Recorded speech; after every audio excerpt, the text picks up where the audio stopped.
Welcome. Today we're drawing fish, but this time from a spiral line, and we'll have one going its own way. So I'm starting with a small loop for the spiral, and I'm having them get slightly bigger as I go. And then I've decided to have one loop like it went off the other direction. And to try to make them look like our fish, I'm giving them a line down, a vertical line for the head, about a third of the way through the body, and then the eyes. I'm keeping the eyes on the fish all swimming to the left, just a circle with a dot. And then we'll add some tails from where the spiral lines converge, so like a heart or like a V or a letter A. So experiment a curved line with what you want, a wavy line, I think, for the next one. So do whatever you want for the tails, but that's where we create it. And then my one going the opposite way. And this one, I'm just saying it's pleased with itself. So it has a pleasantly closed eye as it is swimming the opposite direction. Kind of broke off from the spiral.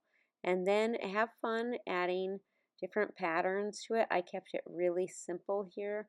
Short lines, then I did long vertical lines with dots.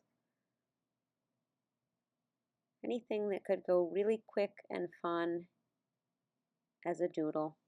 Some horizontal lines, again with some dots, kind of keeping some unity of some things repeating, but also, like I said, making them something that you can doodle fun. You could add another spiral line of more fish to this because it's so easy. So again, I'm keeping that lines and dots. So I'm doing the 3 lines and then 3 little dots to keep it going the same way. And now here's our last fish that's going the opposite way. Just did a zigzag line, and underneath I'm actually going to put dots. So it kind of goes with it, but a little bit different.